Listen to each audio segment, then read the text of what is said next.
Guys, कई बार हम इस तरह के सेंटेंसेस बोलते हैं जो कि इंग्लिश स्पीकिंग के लिए अलग होते हैं और इंग्लिश ग्रामर के लिए बिल्कुल अलग होते हैं। जैसे क्या करूं, किसे बोलूं, कहाँ जाऊं, क्या खाऊं, कैसे बनाऊं। अब अगर इन सेंटेंसेस को आप ध्यान से देखेंगे तो आप समझ पाएंगे कि इन सभी सेंटेंसेस के लास्ट में ऊं का साउंड आ रहा है। जैसे करूं, बोलूं, जाऊं, खाऊं, बनाऊं। तो ऐसे सेंटेंसेस जिनके लास्ट में ऊं का साउंड आता है और जो किसी टेंस में नहीं आते हैं, जी हाँ, बिल्कुल सही सुना आप लोगों ने। इस तरह के सेंटेंसेस किसी भी टेंस के नहीं होते हैं। तो इन सेंटेंसेस को आखिर बनाना कैसे है, चलिए सीखते हैं। तो सबसे पहले तो ये समझिए कि आज की इस क्लास में मैं आप लोगों को एक ही स्ट्रक्चर से दो तरह के सेंटेंसेस को बनाना सिखाऊंगी। तो सबसे पहले मैं आपको ऐसे सेंटेंसेस बताऊंगी जो कि सिर्फ और सिर्फ स्पोकन इंग्लिश में यूज किए जाते हैं। ये सेंटेंसेस ग्रामेटिकली करेक्ट नहीं होते हैं, इनकम्प्लीट माने जाते हैं, ठीक है। और इसके बाद मैं आप लोगों को इसी एक स्ट्रक्चर का यूज करके ऐसे सेंटेंसेस बताऊंगी जो कि ग्रामेटिकली करेक्ट भी होते हैं और कंप्लीट भी होते हैं। तो सबसे पहले हम लोग सीखेंगे स्पोकन इंग्लिश में यूज होने वाले सेंटेंसेस जो कि हम अपने यार दोस्त से बात करते टाइम बोलते हैं। जैसे क्या करूं, कैसे करूं, कब करूं, कहाँ जाऊं, किससे बात करूं, क्या खरीदूं, कैसे बनाऊं, कैसे खाऊं। तो इस तरह के सेंटेंसेस को कैसे बनाना है जो हम अपने डेली लाइफ में रोज बोलते हैं, रोज सुनते हैं। देखिए, इस तरह के सेंटेंसेस को बनाने के लिए आपको बस एक स्ट्रक्चर का यूज करना है।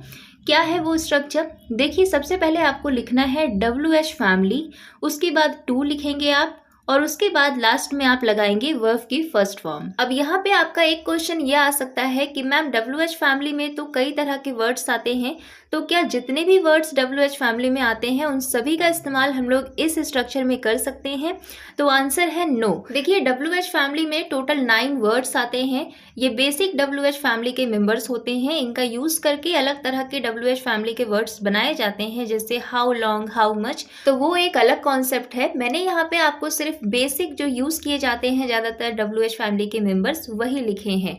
इन सभी WH फैमिली के मेंबर्स का यूज आप लोग इस तरह के सेंटेंस में कर सकते हैं, except Y, who and whose के। देखिए, वाई, हु एंड हुज ये 3 ऐसे WH वर्ड्स होते हैं जिनका यूज आप इस स्ट्रक्चर में नहीं कर सकते हैं। क्यों? क्योंकि इनके बाद आप डायरेक्ट टू का इस्तेमाल नहीं कर सकते हैं। बाकी यहाँ पे जितने भी WH वर्ड्स लिखे गए हैं इनके बाद आप डायरेक्ट टू लगा सकते हैं, जैसे what to, where to, how to, when to. तो चलिए अब इस पे बेस्ड एग्जांपल्स कर लेते हैं। देखिए, मैंने यहाँ पे बहुत सारे एग्जांपल्स लिखे हुए हैं। आपको क्या करना है, आपको सबसे पहले देखना है कि हिंदी के सेंटेंस में WH वर्ड क्या है। देखिए, हिंदी के सेंटेंस में WH वर्ड आपको स्टार्टिंग में ही मिल जाएंगे, जैसे क्या, कब, कहाँ, कैसे। तो उसके लिए आपको क्या करना है, इंग्लिश में आपको लिखना है WH वर्ड के साथ में टू। जैसे अगर हिंदी के सेंटेंस में आपको स्टार्टिंग में क्या दिखे तो आप लिखेंगे व्हाट टू। अगर आपको दिखे कैसे तो आप लिखेंगे हाउ टू। अगर आपको दिखे कहाँ तो उसके लिए आप इंग्लिश में लिखेंगे वेयर टू। अगर आपके हिंदी के सेंटेंस में क्वेश्चन आ रहा है किसे से, जैसे अब मैं किसे बताऊं, अब मैं किसे बुलाऊं, तो वहां आप इंग्लिश में लिखेंगे स्टार्टिंग में whom to। और अगर आपको किसी सेंटेंस में स्टार्टिंग में कब दिख जाए, जैसे कब कॉल करूं, तो वहां पे इंग्लिश में आप स्टार्टिंग में लिखेंगे when to। तो इस तरह से हम लोगों ने 90% काम अपना सेंटेंस बनाने का कर लिया है। अब जो 10% काम है वो पूरा कैसे होगा? देखिए, हम लोगों ने क्या लिखा है, WH फैमिली सारे हम लोगों ने लिख लिए हैं। उसके बाद हम लोग टू भी लगा चुके हैं। मैंने आपको अलग अलग नहीं बताया, व्हाट के बाद टू लगाएं, वेयर के बाद टू नहीं। अगर आपको कहाँ दिख रहा है तो आप डायरेक्ट लगा दीजिए वेयर टू। कैसे दिख रहा है तो आप डायरेक्ट लिख दीजिए हाउ टू। तो इसके बाद आपको क्या करना है, देखिए आपके सेंटेंस में जो भी वर्ब आ रही है ना, उसकी फर्स्ट फॉर्म यानी कि मेन वर्ब आपको लिख देनी है। जैसे कि देखिए, करूं, करूं से हमारा क्या मतलब है? करूं से हमारा मतलब है करना। देखिए, जब आप हिंदी में बोलते हैं अब मैं क्या करूं या फिर क्या करना है, तो दोनों बातें सेम ही है। कंफ्यूज मत होइएगा कि करूं अलग है, करना अलग है। जी बिल्कुल नहीं, करूं का मतलब है करना से। तो हम यहाँ पे क्या लिखेंगे, डू। तो क्या करूं, व्हाट टू डू, या फिर क्या करना है, व्हाट टू डू। ठीक इसी तरह से कैसे करूं, तो यहाँ पे आपका सेंटेंस बनेगा हाउ टू डू। यहाँ पे भी हम वर्ब की फर्स्ट फॉर्म डू ही लिखेंगे क्योंकि मेन वर्ब हमारे यहाँ पे करना ही है। इसके बाद देखिए, कहाँ जाऊं, तो मेन वर्ब क्या है, जाऊं यानी कि जाना, तो हम लिखेंगे गो। तो कहाँ जाऊं, वेयर टू गो। कहाँ बैठूं, वेयर टू सिट। अब मैं किसे बताऊं, तो देखिए यहाँ पे मेन वर्ब क्या है, बताना यानी कि टेल। तो सेंटेंस हो गया अब मैं किसे बताऊं, whom to tell now। अब यहाँ पे देखिए हिंदी के सेंटेंस में आपको सब्जेक्ट मैं दिख रहा होगा। तो इस तरह के जब आप सेंटेंसेस बनाते हैं, जैसे क्या करूं, कहाँ जाऊं, कहाँ बैठूं, तो इन सेंटेंसेस में हमेशा जो सब्जेक्ट होता है वो मैं ही होता है। कभी कभी ये साइलेंट होता है, कभी कभी हम इसे हिंदी में बोल देते हैं।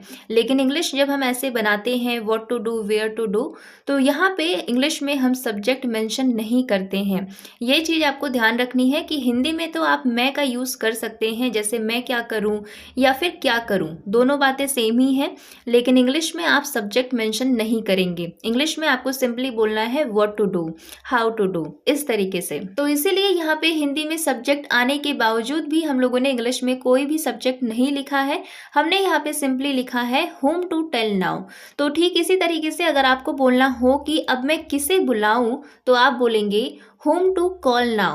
अगेन यहाँ पे सब्जेक्ट आई को मेंशन नहीं किया गया है। तो इससे क्या समझ में आता है, इससे हमें ये समझ में आता है कि इस तरीके के सेंटेंसेस में, हिंदी के सेंटेंस में चाहे सब्जेक्ट आए या ना आए, इससे कोई फर्क नहीं पड़ता है।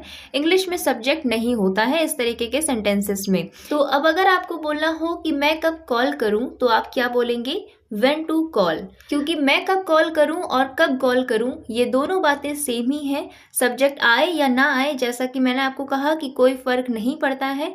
तो इंग्लिश में इन दोनों के लिए हम एक ही तरीके से सेंटेंस बनाएंगे, when to call। तो इस एक स्ट्रक्चर का यूज करके आप लोग ऐसे काफी सारे सेंटेंसेस खुद से बना सकते हैं, जैसे क्या करूं, व्हाट टू डू, कैसे करूं, हाउ टू डू, कब आऊं, व्हेन टू कम, किससे बात करूं, whom टू टॉक, किसे बताऊं, whom टू टेल, क्या खरीदूं, व्हाट टू बाय, क्या बनाऊं, व्हाट टू कुक, कब बनाऊं, व्हेन टू कुक, कैसे बनाऊं, हाउ टू कुक। तो ये तो हो गए ऐसे सेंटेंसेस जो हम सिर्फ स्पोकन इंग्लिश में यूज करते हैं, लेकिन ये ग्रामर के अकॉर्डिंग करेक्ट नहीं होते हैं, इनकम्प्लीट होते हैं। इनकम्प्लीट क्यों होते हैं, क्योंकि इन सेंटेंसेस में देखिए इंग्लिश में कहीं भी सब्जेक्ट मेंशन नहीं किया गया है, तो ये इनकम्प्लीट माने जाते हैं। तो अब चलिए सीखते हैं कि इसी एक स्ट्रक्चर का यूज करके ऐसे सेंटेंसेस हम कैसे बना सकते हैं जो कि ग्रामर के अकॉर्डिंग करेक्ट भी हो और कंप्लीट भी हो। सो देखिए सेंटेंस को बनाने का स्ट्रक्चर तो यही रहेगा, बस आपको थोड़ा सा हिंदी में सेंटेंस को समझना होगा।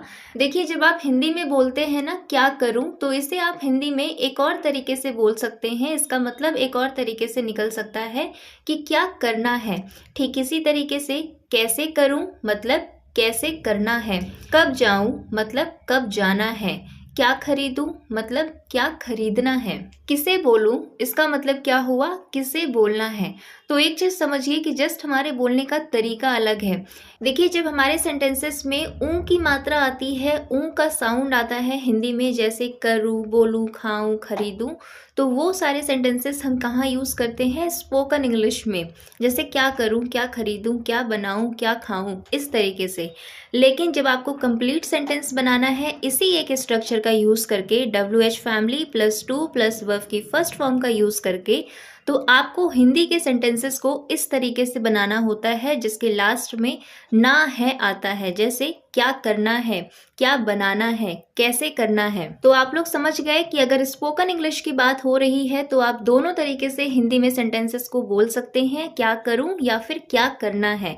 यह आप पे डिपेंड करता है कि आपको कैसे बोलना है।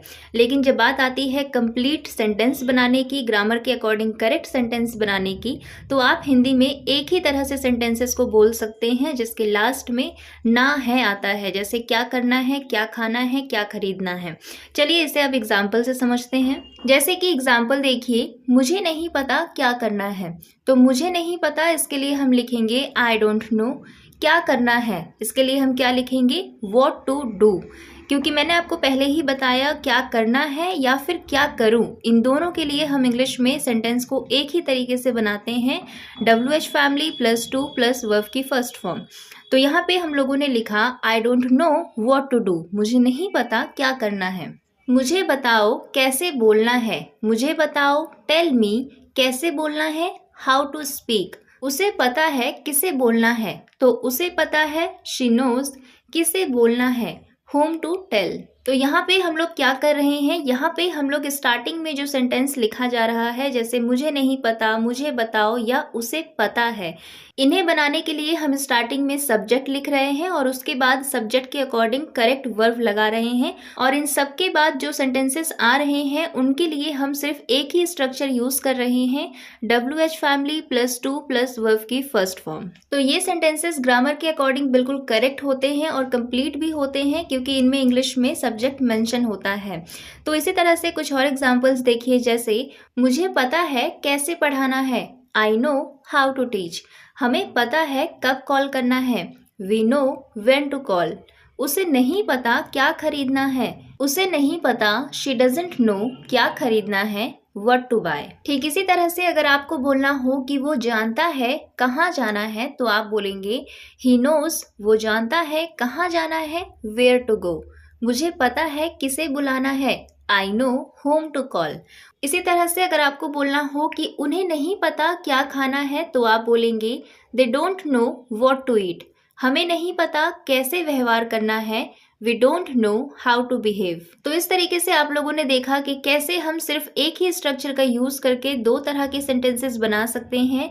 एक तो वो सेंटेंसेस जो सिर्फ स्पोकन के लिए यूज होते हैं, और दूसरे वो सेंटेंसेस जो कि ग्रामर के अकॉर्डिंग करेक्ट होते हैं और कंप्लीट होते हैं। सो गाइस, अब मैं आपको दो सेंटेंसेस दे रही हूँ। एक सेंटेंस वो है जो कि सिर्फ स्पोकन इंग्लिश में यूज होता है, जैसे जिसमें ऊ का साउंड आता है लास्ट में, और दूसरा सेंटेंस वो है जिसमें ना है आता है, यानी कि जो ग्रामर के अकॉर्डिंग करेक्ट होते हैं और कंप्लीट होते हैं। इन दोनों सेंटेंसेस को आप लोग सिर्फ एक ही स्ट्रक्चर से बना सकते हैं। तो इनका आंसर आपको कमेंट बॉक्स में कमेंट करना है। एंड ट्रस्ट मी गाइस, ये सभी सेंटेंसेस काफ़ी इजी होते हैं बनाना, तो एक बार आप लोग जरूर ट्राई करिएगा। जो भी आपका आंसर होगा आपको कमेंट बॉक्स में कमेंट करना है। और ये वीडियो अगर आपको पसंद आई हो तो एक लाइक जरूर कर दीजिएगा। Thanks for watching.